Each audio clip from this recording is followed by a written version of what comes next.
is the Fort Bend Herald Football Scoreboard Show with Joel Luna and Sam Cinta, bringing you this week's latest on the gridiron from around the Bend. 10 weeks down, 1 to go in the regular season. Sam Cinta here alongside Joel Luna, welcoming you guys back to this edition of the Fort Bend Herald Football Scoreboard Show. And it seems just like a couple weeks ago we were doing our preview show, getting ready for the season to start in earnest, and now we're getting our last preview stuff ready for the last week of the regular season. It went awfully fast. How time flies, huh? When you're having fun. Man, oh man. Before you know it, you turn around and it's right there again. But, yeah, man, I mean, we're finishing up the 2025 regular season. There's playoffs coming up after this. But we've seen some pretty good action along the way. And now that we get to this point, now we're kind of calculating and watching and seeing who's on in the playoffs and who's close to the playoffs and where you might land and stuff like that. And it's all about fun. A lot of formalities still at play, right? Randall has to play Lamar Consolidated coming up this week. A win will lock up a sole possession of a district title for a second year in a row for the Lions. And we know they're going to the playoffs already, again, more of a formality. But I think what's cool is we have at least one game that's not that. We have a win and in for George Ranch against Alief Hastings Friday night in a big game that they earned with their win against Alief Taylor this past Friday, Halloween night at Crump Stadium. Of course, Needville and Fulshear have already clinched playoff spots, as well as has Foster, which is coming off a bye, looking to make things a little spicy. Maybe with a win against Drake that could help the Chargers out and give them a co-district title there. But still, I think it's cool that we're not at week 11 and everything's already pretty much decided. We've got stuff to hash out still. We're not going straight into basketball. We got some time to spend with some football still, and of course, the main week is week 16.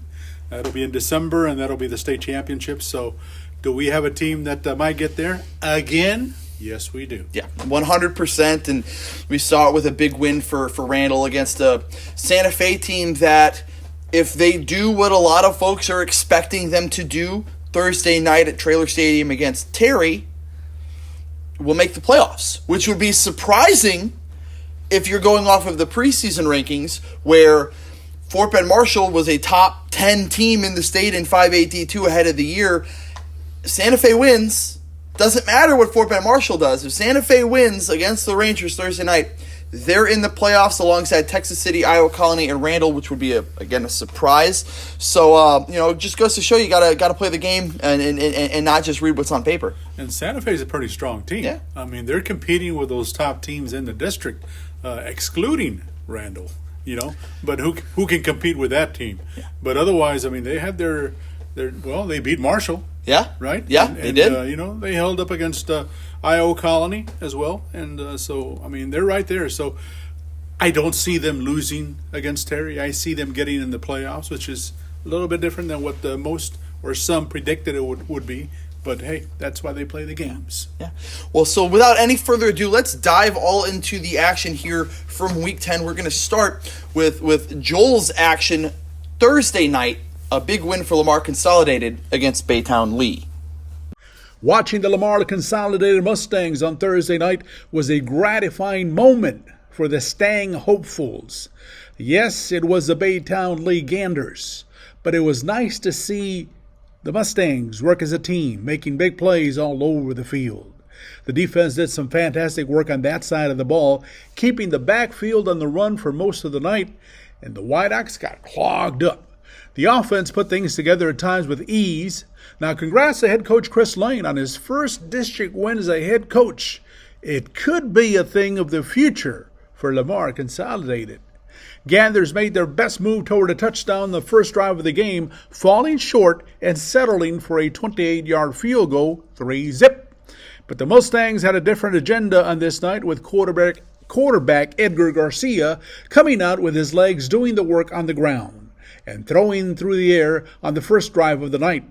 It was Garcia's 7-yard run where he took a few Ganders with him into the end zone to make it 7-3 in favor of the home team. It's that run game for Garcia that bears a resemblance of him being a previous tight end who means business once he tucks the ball. Sophomore Larry Clinton joined in on the run game in the second drive, making some pretty crisp moves to spring him for some long gains. And that included the one where he skipped outside to his left and hugged the sideline 27 yards into the end zone, 14-3. Now, Clinton continued running the ball well, scoring off a 13-yard run to make it 21-13 with 4:29 before halftime. But right before half, Garcia found wide receiver Cameron Dalliette all alone for a 41-yard touchdown connection for a 28-3 halftime lead. The Mustangs had one more score in them when Garcia ran another score in from 3 yards out. But Baytown Lee did score with 1:43 left in the game, with wide receiver Jeremiah Rollins taking in a 10-yard touchdown pass from Shundarian Davis. Overall, it was a good game for the Mustangs. Good to see these guys work better together during drives or defensively, making it work whatever was a plan for them from coaches. Lamar Consolidated has been and will continue going through an overhaul of this team, especially during the off-season. Larry Clinton ran for 107 yards, one if not his best this season because of the way he was moving on the field, very fluidly with his moves, speed, and his toughness. Garcia continued his growth under center by running for 91 yards with a touchdown and also throwing for 112 with a score as well. The Mustang season isn't over yet, with one more game on the docket. They will play as the visitors with Randall at 11 a.m. this Saturday at Traylor Stadium. Then the fun starts with the off-season after that to get ready for 2026. In need of professional care with a personal touch? Physical Therapy Care and Aquatic Rehab of Fort Bend can get you back to work, life, and play free from pain. With locations in Richmond and the Fulshear Katy area, Physical Therapy Care and Aquatic Rehab of Fort Bend offers orthopedics, sports medicine, vertigo and balance rehab, and post-surgical rehab, and more. Call today at 281-344-8900 and find out how Physical Therapy Care and Aquatic Rehab of Fort Bend can listen, educate, and return you to functional independence. Friday night, I went to Crump Stadium in Houston to take on a big one for the George Ranch Longhorns against A-Leaf Taylor. The stage was pretty clearly set for the Horns. Win 2 games in your final 2 weeks of the regular season, and you're in the playoffs, despite a rough start to the year, despite a tough start to district play. And the Horns took the first step in that journey tonight with a 28-24 win over the Lions. And boy, what a win it turned out to be for the Horns. A-Leaf Taylor strikes first. They score first. Don't convert on the 2-point conversion, which opens up the door for Longhorns to take the lead, which they did when Tony Morrison found Ellison Collins IV on a 67-yard dart downfield for the touchdown. And while the Lions did score again, taking a 12-7 lead, the Horns took the lead for good, 14-12. They went 21-12 into the break and got 2 touches for 87 yards and a score out of Hayden Drinkard on the opening drive of the third quarter to stretch that lead even further to 28-12. Now, from that point on, the Lions defense stood up.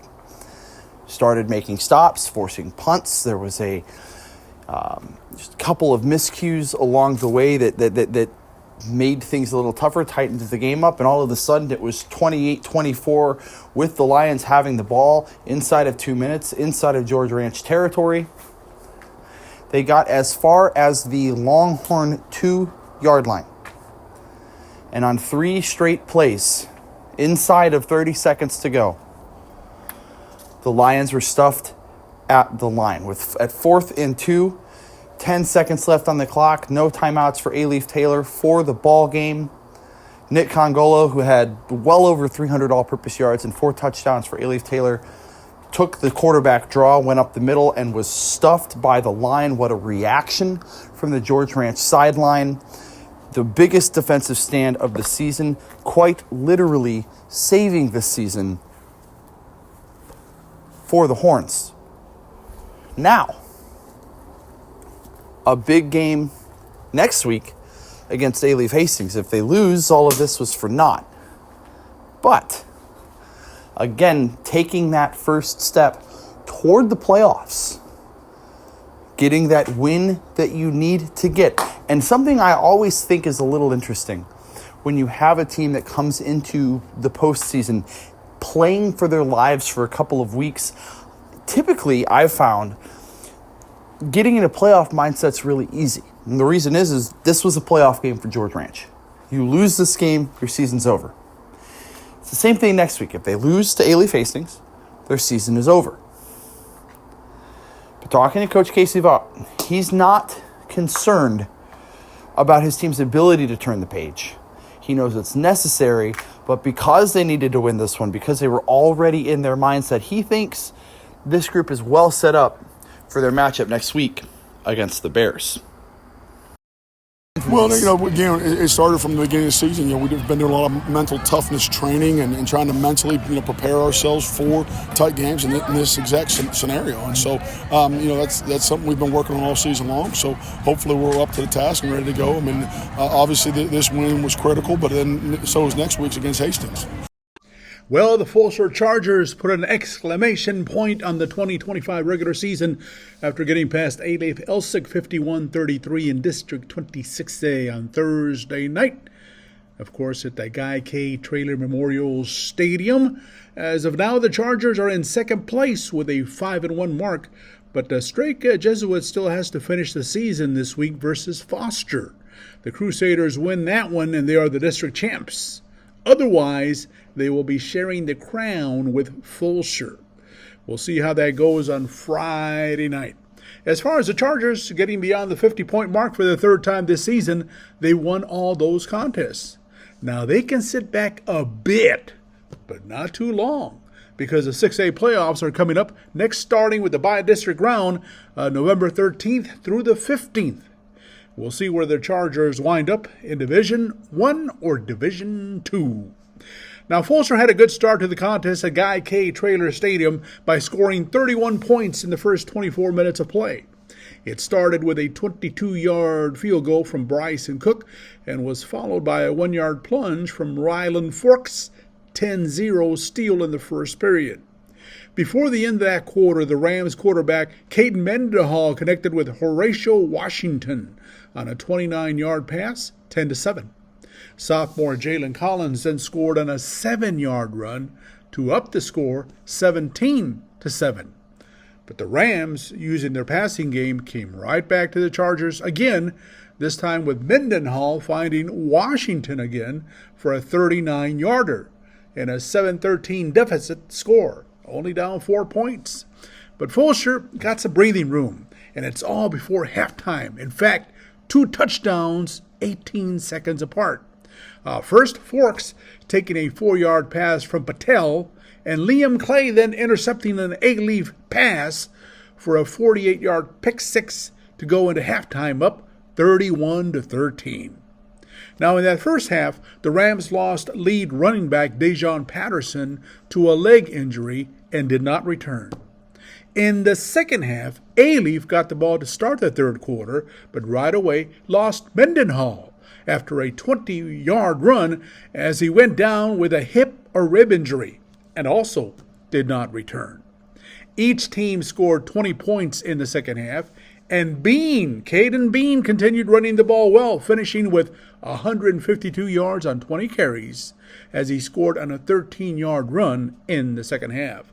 Sophomore wide receiver got it going on the scoring action by catching 2 of them in the end zone. That was Trey Clois, one for 19 yards and the other for 5. And a day after his birthday, Patel was 12 of 20 with no interceptions for 220 yards and 2 touchdown throws. He was pretty happy afterwards. Now, Fulshear is ready for the playoffs, and hopefully it will be a good ride for the Chargers. Does your water taste bad, smell bad, leave behind soap scum? Looking for something clean, filtered, and chemical-free to change your life? Natural Springs Water Filtration could have the customized water filtration system for you. Shop local, buy local, shop Fort Bend, your local clean water lady here at Natural Springs Water Filtration. Call today, 281-277-3232. Ask for Rose, the clean water lady, and get a free in-home consultation and $500 off your purchase when you call for your in-home water analysis today. Solve your hard water problems. Get bottled quality water at every tap. Spot free glasses and dishes, and have softer and cleaner claws out of the laundry. Clean, fresh, chemical-free drinking quality water from your tap from Natural Springs Water Filtration. Our business is improving your water. Blue Jay fans, you can make your plans for the postseason. Needville picks up a nice win over Fort Bend Willow Ridge, 34-0 Halloween night at Kenneth Hall Stadium in Missouri City. The Jays, who, I'll be honest, with the losses they had on offense, particularly on the offensive line, you had questions about where they might finish and how they might look, who's going to open the lanes for Kobe Campbell and Cameron Hall on the offense to move the ball reliably and consistently. Well, they're there. They figured it out. They knew that they had to beat Willow Ridge to avoid a do-or-die game against Stafford next week, and a nice performance and a nice return to the field for junior back Kobe Campbell. He carried the ball 20 times, 166 yards, and 4 scores. Perhaps the most welcome development for Needville this week. They needed Campbell back. They didn't just need Campbell back. They needed him back and producing at the rate that he was before his injury he suffered in the game a couple weeks ago against Brazosport. So, for the Jays, they play Stafford next week at Blue Jay Stadium in a game that's going to matter for the seeding in that district. Again, if you can avoid the 4 seed in 12-4A1, you avoid a potential first-round matchup with Houston Yates in the first round. I think that's a winnable game for Needville, but you'd still like to have the advantage of a more favorable opponent. So a win over Stafford would put Needville on track. The Jays got interceptions from Diego Hernandez and Case Vacek in that contest, while Cameron Hall went 12 of 19 for 104 yards. Carter had 5 catches for 34 yards, while Ralphie Ortiz caught 4 for 38, and Caden Jakovich with 3 for 32 yards. So a nice win for the Jays to now officially announce their presence in the tournament and hopefully set themselves up for a win this week that would give them a top 2 seed in the district. In need of a partner to help you reach your financial goals? Houston Federal Credit Union is your local credit union. With checking accounts, savings accounts, auto loans, mortgage loans, business loans, and credit cards, Houston Federal Credit Union can help you achieve all of your financial dreams. Find out more information at houstonfcu.org to apply online for a loan or membership, and find out more information about how they can help you get where you want to go.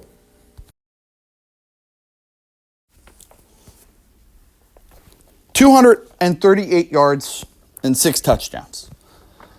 While not all of those came on the ground, that will do for Landon Williams-Callis and the Randall Lions, who beat Santa Fe by a blowout margin, 62-7, Friday night at Indian Stadium in Alvin.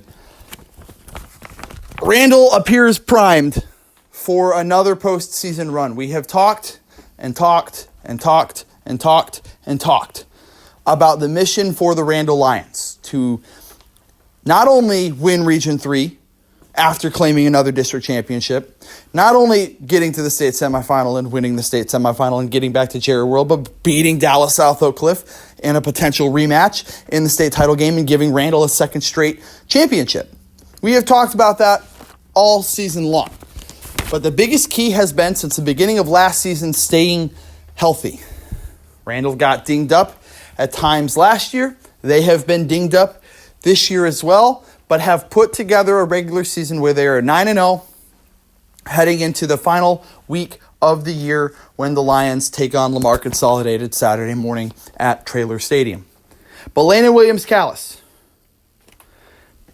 ran for 4 touchdowns, 12 carries, 135 yards. He caught a score, 1 catch for 59 yards, and in a new wrinkle to the offense, completed 2 of 3 passes, 44 yards, and a touchdown that went to none other than TCU-bound linebacker Noriel Pac-Man Dominguez, who caught it with one hand out of the Wildcat formation and dragged the defender into the end zone for the score. Little trickery, little highlight, little showboating from the Lions, and well, what do you know? But Randall is 9-0. They're 25-0 in their last 1+ seasons now. They are in line to be 26-0 going into the postseason. They play a Lamar Consolidated team 11 a.m. on Saturday. That time and that day are not a coincidence. 11 a.m. kickoff on Saturday is the 5A D2 state championship game in December at Jerry World. And head coach Brian Randall told me a couple weeks ago, because this program historically has not performed well comparatively on Saturdays, that this wasn't an accident. That playing Terry, not this past week, but the week prior on Saturday at 11 o'clock and playing Lamar Consolidated at 11 o'clock on Saturday was specifically to give dry runs for his team to get ready to play at 11 a.m. on a Saturday.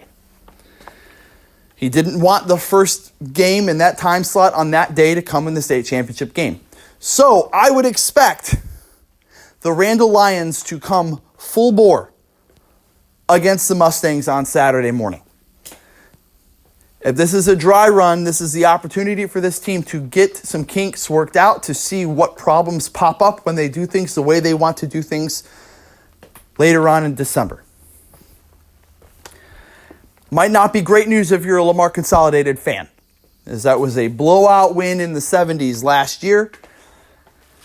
You wonder if it's going to be quite to that extent this year. You wonder when when head coach Brian Randall may start pulling some starters out of the game.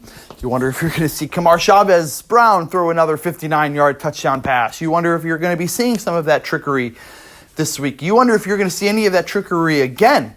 You're just giving your opponent something to think about when you're lining up in different positions that you're just not going to pull out of the bag again. That's what this win was for Randall. It was just taking care of business.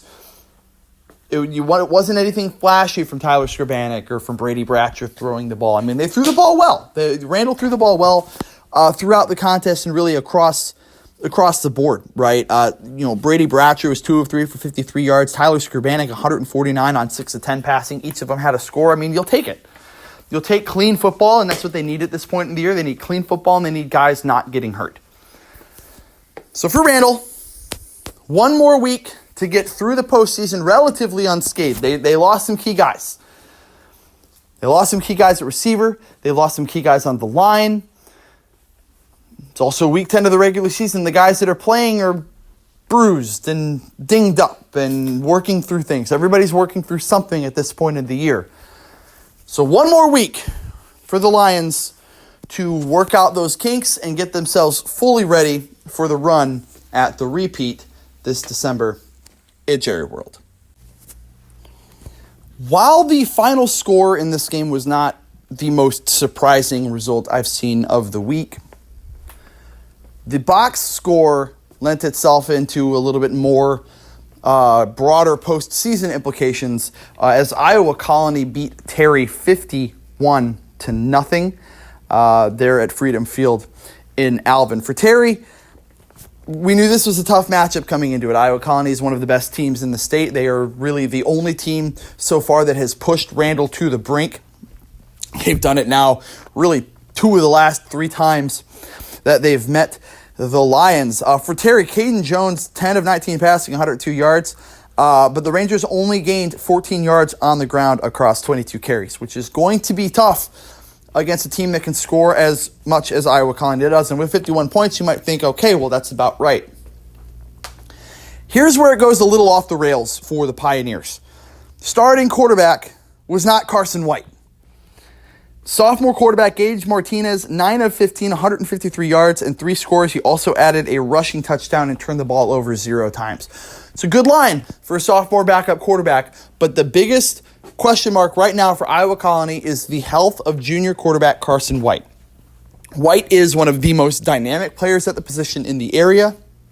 He is somebody that gave Randall a lot of problems in that first meeting to open up District 9-5A2 play. He got hurt in the third quarter of their win over Fort Bend Marshall last week, 21-0 over the Buffs. And the language used in reporting by the Fax newspaper down there in Brazoria County was that they had to, quote, pop his shoulder back in. Head coach Rudy Garza mentioned after that game, they only expect him to be out a couple of weeks, which of course puts them through the end of the regular season. He was held out, of course, for the Terry game. I would expect them to hold him out for the regular season finale as well when they take on Texas City at Stingery Stadium Friday night. But let's be honest. Any hopes that Iowa County has of upsetting Randall and advancing beyond the regional into the state semifinal and the state final begin and end with the health of Carson White. If he is unable to go, or if he is even limited in his ability to move the ball the same way that he did back in week 4, Iowa County is going to have a very, very hard time, not just with Randall, but with other 5A D2 contenders like Brenham in Region 3.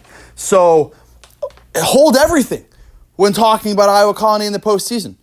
Great athletes, don't get me wrong. That's a really talented defense. They're really fast. They play well. But without Carson White, you have to think that this team is a little bit more hampered than they've been all season long. So for Terry, not a great game, not a great performance. It does now officially eliminate the Rangers from playoff contention. But we've seen steps in the right direction throughout the course of the year for this group. Hopefully something that they can carry over. It's still a really young team, really young group of kids. And hopefully Coach Darnell Jackson can continue to get this moving in the right direction and find a way into the playoffs in 5A D2 next year. This week's Fort Bend Herald Scoreboard brought to you by the Ace Hernandez team at Manor Lane Southwest. Fort Bend and Southwest Houston's real estate experts specializing in seller financing with over 75 years of experience. Call the Ace Hernandez team 281-762-6757 today. Of course, a busy week 10 around the area here. A lot of games with postseason meetings and seeding implications and all that good stuff. So we're going to kind of round this up to you guys. Of course, on Thursday, we had Straight Jesuit 41-7 winners over A-Leaf Hastings, moving one step closer to claiming the outright district championship. Fort Bend Elkins beats Clements 44-12, while Ridgepoint stays unbeaten 44-6. Over Hightower. Up the road at Katy, the Tigers beating Tompkins 42-22, while Cinco Ranch beats Morton Ranch 52-14. Saturday, Fort Bend Bush and Fort Bend Austin, the high scoring point of the season in the Houston area. Bush wins 76-71. I'm going to say that score again for you. 76-71, 147 points scored between the Broncos and the Bulldogs. Seven Lakes beats Maid Creek 38-28, a bit of a surprising result there for the Spartans over the Rams, while Paytow beats Katy Taylor 44-30. Navasota with a big 49-7 win over Brazosport, and Calhoun beats El Campo 35-31. Wharton, a tight one over Brookshire Royal 21-19, with Tidehaven going to bowling and beating the Bulldogs 42-6. East Bernard with a 28-7 win over Vanderbilt Industrial, with Shiner beating Louise 56-6. Those games, of course, on Friday. Saturday, a little bit quieter, mostly in the Fort Bend ISD area, as Travis beats Dulles 55-0. The Tigers getting ready for the postseason. Kempner picks up a 31-10 win over Pasadena, while Marshall keeps its slim postseason hopes alive with a 38-17 win over Texas City. Of course, the Buffs came into the year a preseason top 10 team in 5A D2, But having lost Caden Johnson for a stretch earlier in the year, you've got to be concerned if you're Fort Bend Marshall, because without a Terry win over Santa Fe, on Thursday of this week, they don't get into the postseason. So if Santa Fe wins, they are in, which would be a surprise and leave the Buffs out of the playoffs. Now it's time for this week's Kyle McRae Dental Player of the Week. Dr. McRae has been creating healthy, beautiful smiles in the Richmond-Rosenberg area since 1994. Dr. McRae and Dr. George are both graduates and current professors at the Herman Hospital-based General Practice Residency Program for UTDS in Houston. And their goal is to work with each patient to produce the best possible outcome based on that patient's individual needs and desires. Call Kyle McRae Dental at 281-342-2121 to find out how they can help you out, from checkups to implants to braces. They want to be your home for dentistry. We had some really good performances across the board this week. We had one guy coming back from an injury. We hadn't seen a lot of him the last couple of weeks. Another junior making some big catches in a playoff-saving win for George Ranch, and of course another crazy Landon Williams-Callis stat line for you. But starting off, the one that I was at Friday night saw Ellison Collins provide a big spark for the George Ranch Longhorns. They're down early on the road at Crump Stadium to Taylor. They take the top off, 60-plus yarder, gets the scoring started in the second quarter for the Horns, and then back-to-back plays totaling 54 yards of receptions. He had 131 of the first 148 passing yards for the George Ranch offense in a win that keeps the playoff hopes alive for another week and sets up that scenario again where if George Ranch wins Friday night, they are in the playoffs for the first time since 2023. So Ellison Collins, again, his final line there, 131 and a score. Wanted to single out that performance, and of course Kobe Campbell had a big game for Needville in that win against Willow Ridge. And the thing about Ellison Collins is that when the season started, I didn't hear that name. Even when I covered George Ranch game, and that's why they call it a long season, because a lot could happen during the season. And obviously he stepped up somewhere in practice. Somebody got injured, or whatever the case was. Casey Vogt said, his focus had been defensive. He had been a defensive back, kind of going into it, and they said that they wanted to get him on both sides of the ball. He's a good athlete. Mm-hmm. If you remember, really, really big numbers for track and field for Collins back in the spring. So it's somebody that they want to kind of use to take the top off, and boy did he in a big way on Friday night. Yep, you always want to see that, especially when you're struggling like they were and trying to find something or somebody to kind of pick them up a little bit, and that's what happened. So, I mean, it's good. It's good for them. It felt earlier in the year, too, like junior quarterback Tony Morrison was only really trusting a couple of guys early on in the year. You could see he was kind of looking off some throws that may have been there, may not have been there. But now with Collins available deep, he's throwing to guys like Trevor Bielitz. He threw a lot to Hayden Drinkard out of the backfield as well. The more options you give a guy like Morrison who can use his feet to keep plays alive, I think the more dynamic this offense can be. And, man, make it tricky when you get into the postseason. Who knows, right? And George Ranch is on the bubble there. I mean, all they need is a win. Yes. So also this week we got 4 touchdowns, 166 yards out of Kobe Campbell for Needville. A win that sends the Jays into the postseason again, 34-0 over Fort Bend Willow Ridge. Wanted to single that one out as well, especially since didn't play last week, only had a couple of carries the week before getting dinged up. So it's not only good to see him back, but to see him back and producing immediately upon his return. 2 good signs for the Jays. Now you have the passing game. Now you have the run game, because without him, it really wasn't much of a running game. Yeah. But with him, obviously, that's where it goes through. So it was good to see him back and come back like that with that thrilling running style that he has and scoring. So, I mean, it's good to see him back, because he's going to need it. Even though they got one more game, there is some possibilities they could land either in second, third, or fourth in the district, depending what happens on Friday. A lot still in the air over there, and there can only be one player of the week, one true MVP for the entire week. And I think if you were to look just at the rushing numbers, it's going to look a little pedestrian. 12 carries, 135 yards, even though he had 4 scores. But Landon Williams-Callis' true impact was way more than just on the ground Friday night for Randall against Santa Fe. 238 all-purpose yards. He had 135 of those, of course, on the ground. He added 1 catch for 59 yards and a score from receiver Kamar Chavez-Brown. That wasn't thrown by Tyler Skrubanic or Brady Bratcher. It was thrown by a wide receiver, Kamar Chavez-Brown, for 59 yards. He also threw 3 passes in the game. He went 2 of 3 through the air, 44 yards, and a crazy highlight one-handed touchdown catch by Noriel Pac-Man Dominguez. Yeah, Pac-Man, the linebacker, made a one-handed catch out of the tight end spot with a receiver draped all over him, carried him into the end zone for the score. Coach Randall in his bag for the Lions Friday night. And what that accounts to is 238 yards and 6 total touchdowns for the best player in Houston, Landon Williams-Callis. And it's good to see Randall. I mean, yeah, they're playing teams that they know they can beat pretty badly if need to. But to go into that bag of his, come up with different kind of things for them to see on the field that they want to see because they want to see how it works.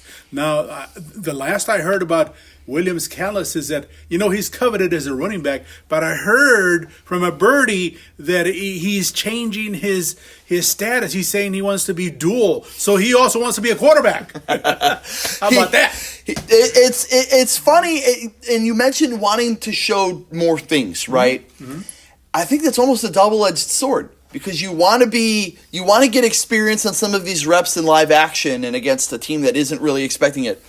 But how much of that do you want to put on tape ahead of Dallas South Oak Cliff in a potential state championship game, right? You'd think that there's some things you want to keep in your back pocket that nobody's seen for a potential, rematch with the Golden Bears there at Jerry World in December, right? Mm-hmm.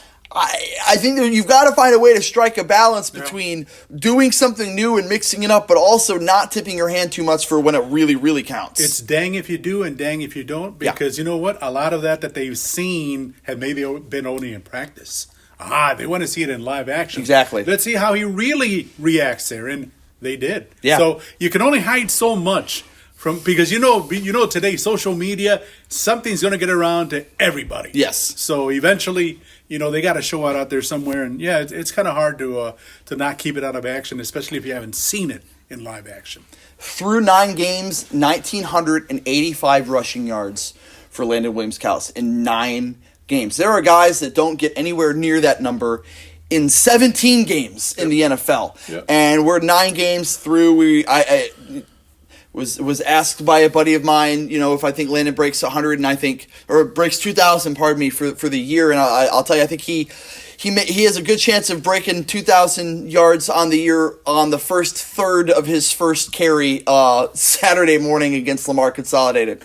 We got to see. Got to play the game. Hope he stays healthy and can go into the bi-district round of the playoffs at full strength. But can't imagine a world where we're not looking at a 2,000-yard rusher through the regular season, waiting for the postseason. He should surpass it with Saturday's game. Yes, 100%. But anything farther than how far he gets beyond that, I mean, it's like the playoffs are coming up, man. I mean, you've done your work on the field. You're probably ahead by a good amount of points. So let's back off a little bit, let him rest for a little bit, and then get him ready for the playoffs because they're going to use him.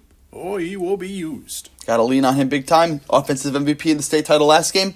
Would love to add another one to the resume there. So, yeah, I think he's got it. This week's number is brought to you by Creekside Christian Fellowship, introducing the unchurched to Christ and having a significant impact on the community with weekly service times Thursday and Sunday. Creekside Christian Fellowship in Needville. Call to find out more at 832-595-7676.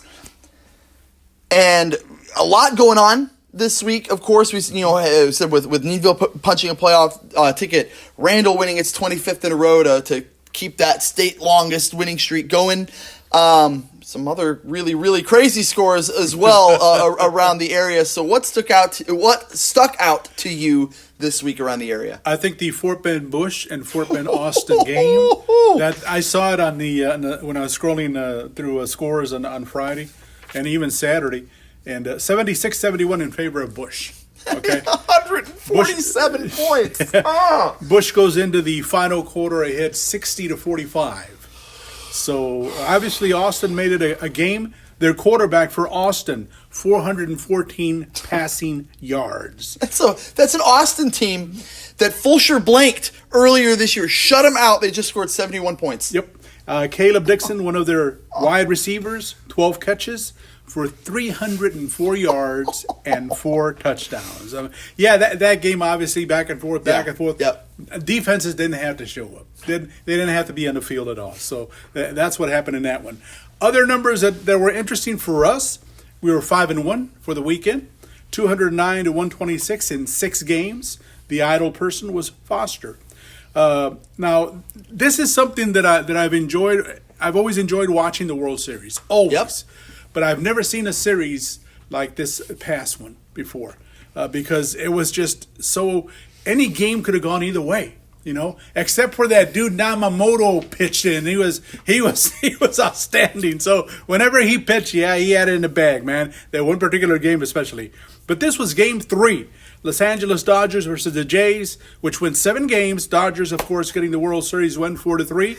But Game 3, 18 innings. Yep. Toronto Blue Jays, Dodgers, 6 hours, 39 minutes, 609 total pitches, 19 total pitchers were used. What I liked about that were the later innings where you saw the bottom of the barrel guys in the relief roles going in there and pitching some ball, taking care of some business.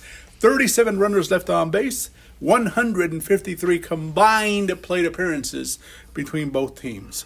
Shohei Ohtani, he reached base safely 9 times, walked 5 times, but 4 were intentional. Don't even want to look at his bat. Utterly preposterous player. I remember when I first saw the first clip of Ohtani hitting a home run out of the Tokyo Dome when he was still playing in Japan.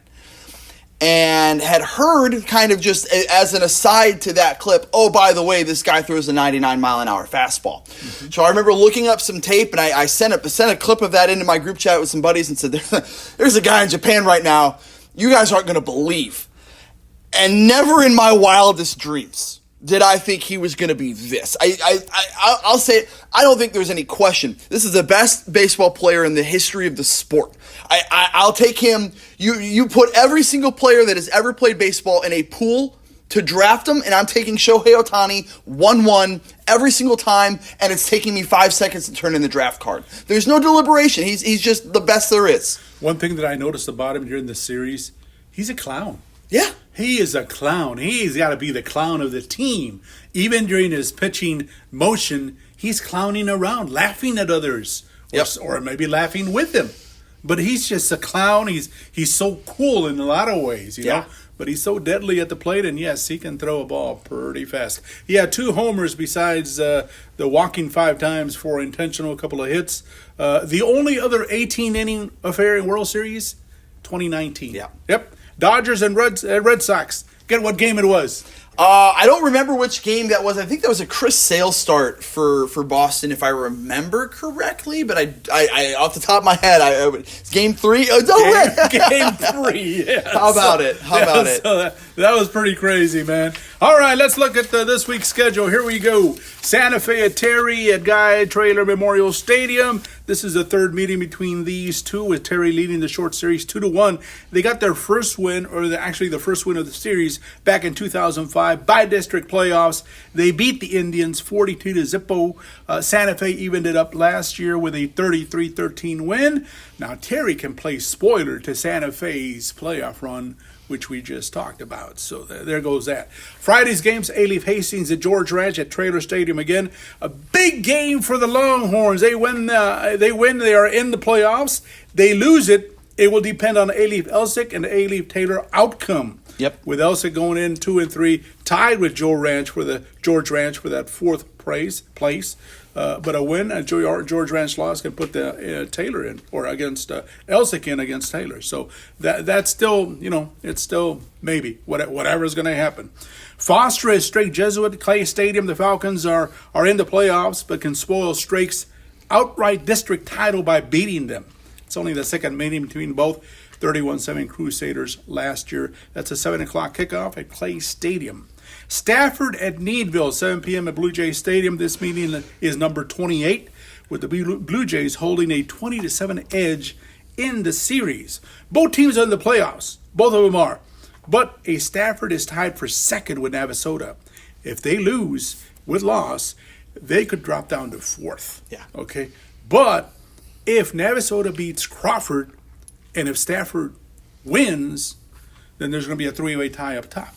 So that would either get Needville to fourth, or if they beat Stafford, they could be in that top three, tied for the district, and so it goes down to points. Would like to avoid a potential meeting with Houston Yates in that first round too. That's looking like who the 4 seed in that district is going to go up against. So a win here would go a long way in getting a much more favorable first round matchup. Not that Yates is an insurmountable opponent by any means for the Blue Jays, but you're looking for any advantage you can get this time of year, and a win would help them out a lot. Good to have Campbell back. Big time. Because they're going to need him big time. All right, a Saturday morning game, 11 a.m. Lamar at Randall at Traylor Stadium. This one is kind of simple. Number 2 ranked Lions be looking for win number 26 in a row, dating back to last season, of course. Lamar wants to finish the season with a 2-game winning streak. That's the big one right there.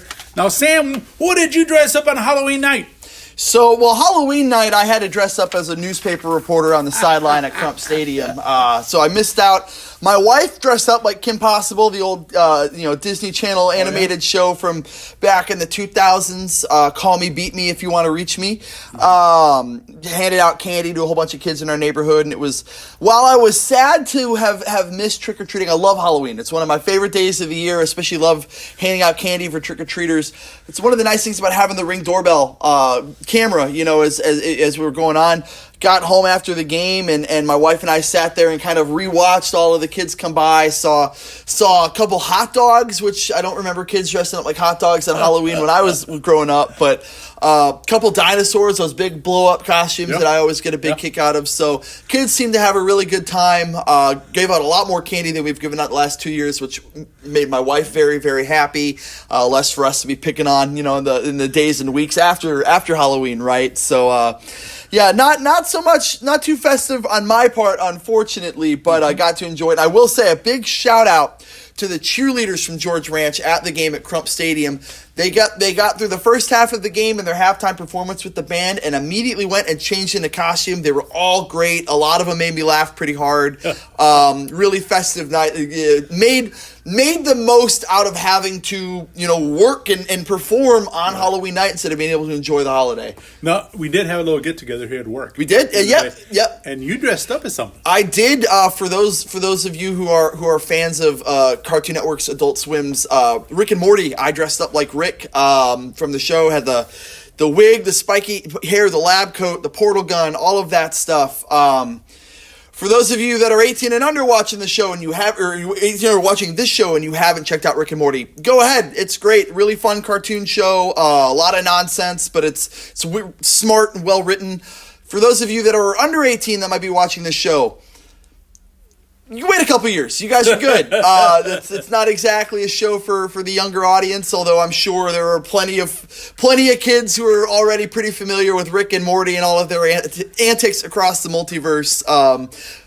I would love to say a lot of thought went into that costume. It is the only Halloween costume that still fits me in my Halloween bin, so I kind of just had to roll with what I've got. I thought the spiky hair kind of stuck out with you, man. So. It's not a look I think I could keep up with all the time, but mix it up a little bit, right? Yep.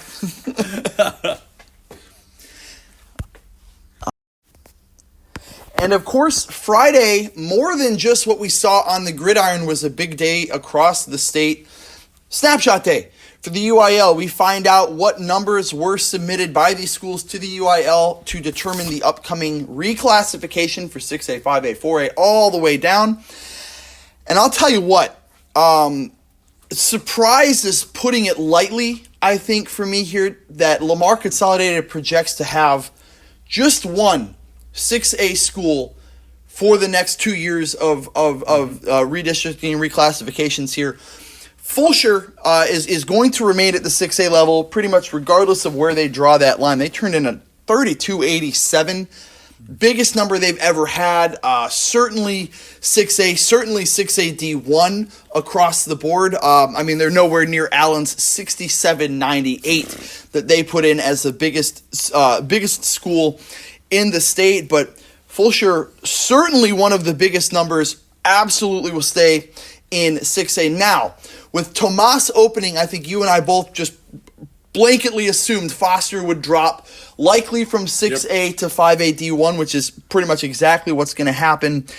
Foster is going to be at 22-27.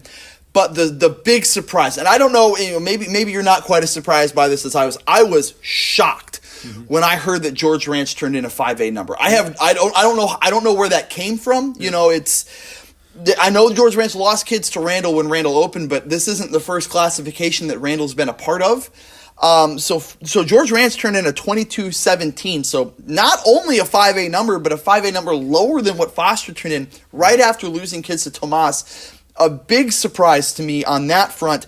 Both of those appear likely to be 5A D1 alongside Randall, which turned in a 2021.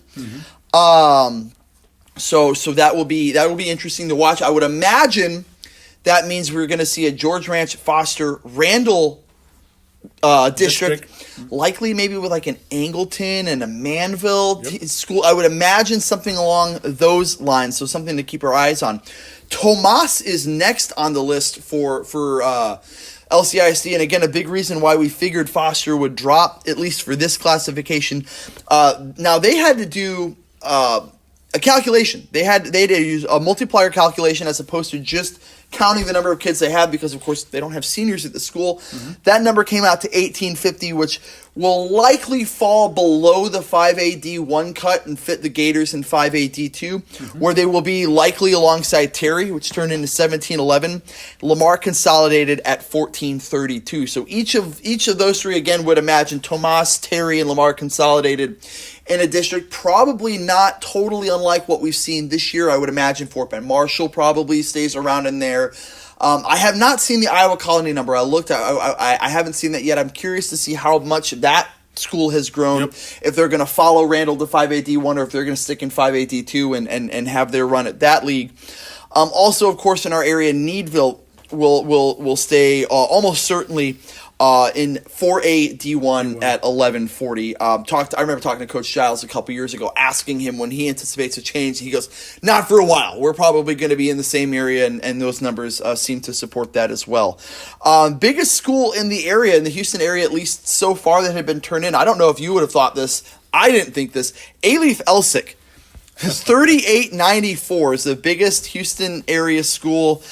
Certainly will remain there at 6A D1. Also Cleveland right behind them at 3875. Fort Bend Travis, the largest Fort Bend ISD one, at 3168. So changes abound for next year. We kind of knew that a little bit. I don't think we knew it was going to be quite as drastic a shift. What do you make out of George Ranch moving from 6A to 5A? Likely, of course, these are numbers based off of what last year's cutoffs are. I don't imagine them to be drastically different than what they were. Yeah, I didn't even expect Foster to drop like that. But if they do, I mean, I don't think there's anything wrong with that happening. Of course not. Because I think to me, Foster, I mean, even though they're in 6A, I still thought they belong in 5A, Division 1, at least. And with him dropping, I don't see a problem with that. No, I think it would just be more competition, better competition for them to deal with. Yeah. George Ranch, now that threw me off the loop. And George Ranch, I mean, what can you do? I mean, you got to play somewhere, right? You drop because of your numbers, and that's the way it goes sometimes. Alief Elsick, that's why they're playing for playoffs. Yeah. Look at all the boys that they have. Big talent pool. Yeah. Big talent pool.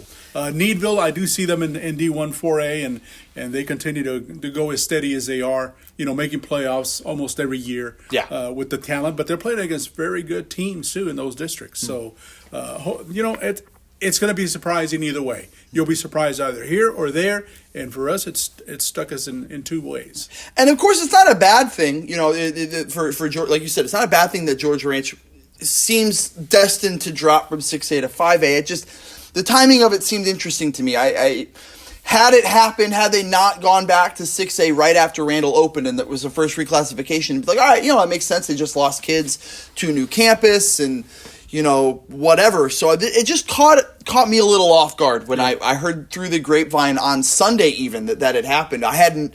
George Ranch and Tomas were the last two LCISD schools to report numbers, at least to Dave Campbell's. So as I'm going through the numbers as they were trickling in on Friday, nothing super surprising. It's like, Fulshear, that number was big, and that was a little eye-opening, but we knew that they were going to remain in 6A. You knew that Foster was going to take a little bit of a hit because of Tomas. I was curious where the Gators were going to be there in year one with the new class and whatnot, but George Ranch dropping just wasn't on my radar. I was figuring just pencil in Fulshear and GR to stay at 6A. So the other part of that, though, if they do go down to 5A, you lose those first round Katy matchups in the postseason. And for the volleyball team that lost to a really tough Tompkins team on Friday, for the baseball team that had a hard time getting past Tompkins in the first round until this past year. Yep. Different opponents, maybe a breath of fresh air in terms of chances to make deeper and deeper runs in the playoffs. I'm sure that's going to be welcome for those guys and hoping all of the best for those programs. But, just like I said, changing of the times, just get a new looks next year and kind of excited to see what that looks like. Who's in Class 10? Class 10A. Who's there? Division 1. Anybody there? Well, you would think it would be Allen, right? Allen's with almost 6,800 kids. And I would put him there and let them play the Martians. Yeah. Because they have enough kids to do that anyway. Yeah. I remember going through school and thinking my graduating class of 600 was a big number. And, okay. Triple it, basically, and that's what you're looking at up the road at Allen. So really, really staggering stuff there, man. Really, really crazy. Yep. Speaking of impressive, we got to tip our caps to 4 kids from this area too. Round Rock, Old Settlers Park, this weekend, Friday and Saturday, was the site of the UIL State Cross Country Championships. Of course, a pair of runners on each day. Well, I'm sorry, I take that back.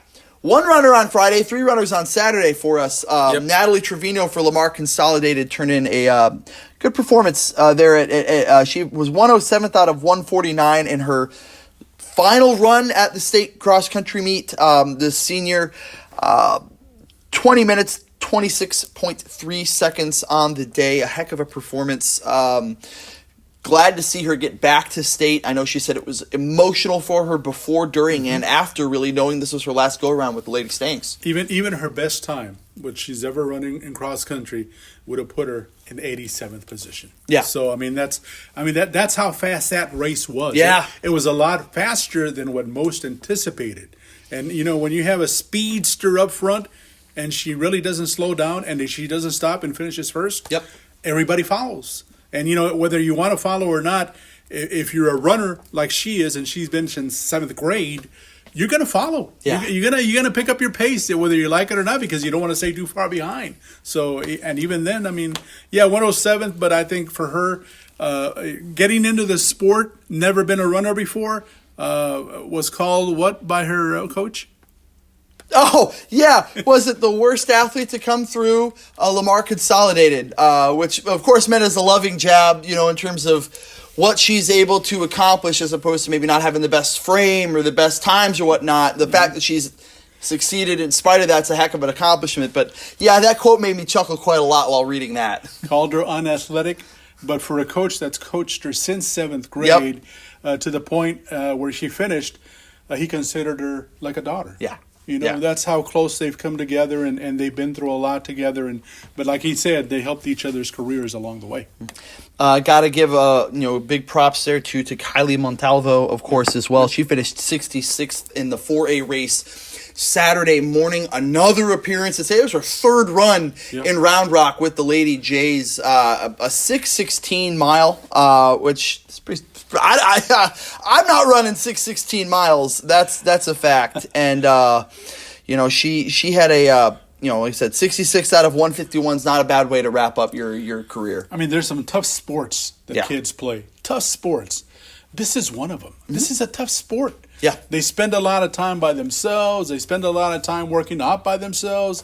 And they spend a lot of time running by themselves. Yeah. Whether it's 3 or 4 in the morning or in the early evening, whatever the case might be, especially down here. You just got to watch when you run. But, for these girls to go out there and did what they did for their time in high school, commendable. Later on Saturday, Fulshear Jr. Shepard Steen making his second appearance at the state meet. 22nd place overall. He finished in 15:38.30. It says the best run he had of the season. There's no better time to have your best run of the year than the last run of the year. It's a heck of an improvement. Not that he performed poorly last year at all. He was 37th a year ago. So he went 15 spots and shaved about 15 seconds off his time from a year ago. Shepard Steen's always a really impressive young man to talk to. You know, even right after a race, he is thoughtful with his answers, kind of is able to kind of break down why he felt that he was dealing with the back thing. Yep. He told me that after the regional race. He just, hey, you know, that week he felt something grab, wasn't feeling great going into it. He was a little nervous for how he felt. And I mean, you know, with backs, that's a weird kind of injury. It's a weird recovery timeline. I have a buddy of mine that tweaked his back 5 years ago working for Amazon that still can't sit in the right position all day long for, you know, it's still something that nags him. So for him to overcome that, turn in his best run of the year, 22nd place is, that's a really strong run. When you shave time off your best time, yep. But from 1 year to the next to shave off 15 seconds, yep. That's a lot. Yeah. That is a lot. So it just says what kind of work he puts in. Yeah. And he put in a lot of work despite the back issue. So, and yes, without your back, because I've had a couple of back issues myself, I've learned that without your back, you're going to sit down a lot. You got nothing. Yep. You got nothing. Also there in that race, in the 6A boys race on Saturday, Foster sophomore Cooper McGrainer, it's his first trip to state. He had a heck of a run. He was 6th at the regional, finished just ahead of Steen up in Huntsville at Cape R. Ross Memorial Park. He finished 80th overall with a 16:13.9. He told me it wasn't exactly the run this time around that he was hoping to have after that run that he had in Huntsville. But still, for your first run at state, a 16:13.9 is a pretty respectable time, you know, to finish there in the top 100 even. He was 80th overall. It's a heck of an accomplishment, especially for a kid that is on the tennis team and was on a tennis team that made the playoffs, won a round in the playoffs as well, got to the area round. So he's been busy. It's not like he could just focus on his distance running all fall long. A heck of a job by both of those young guys there to carry the torch for LCISD cross country. Doing double duty is tough. Double duty with sports is tough. Yeah. But he's doing it at the same time. He's got fall team tennis and he's got cross country. Yeah. He'll be doing the same thing in the spring, but a little bit later because he's got then individual tennis, but then later on he's got track and field. Yeah. So, yeah. But for a kid, he's just a sophomore, made it there, knows what it looks like now, knows what to expect. He's got 2 more years. So that will do us here for the Week 10 edition of the Fort Bend Herald Football Scoreboard Show. We're excited to bring you all of the action next week when we have a much clearer idea of what the playoff picture is going to look like. We'll be getting into first-round matchups for Randall and Foster and Fulshear and Needville and hopefully George Ranch, where Lamar Consolidated and Terry go from here, right? Where what we have to do to be talking about the Mustangs and the Rangers in the postseason next year. So much more to come. We can't wait to be bringing you the end of the postseason or the end of the regular season, the beginning of the postseason, everything that entails moving forward. So for one more time, for Joe Luna, I'm Sam Cinta. Please make sure to like, comment, and subscribe if you like what we had to say. If you didn't like what we had to say, let us know. Start the debate in the comment section. We'd love to hear from you. Love to hear your thoughts on where we went wrong, and you know, we will give you our thoughts on where we think you might have gone wrong. Right? Me wrong? That's what I'm saying, man. Shoot. Wouldn't be telling us that, right? So, again, thank you guys for tuning in. We're excited to bring you everything next time here on the Fort Bend Herald Football Scoreboard Show.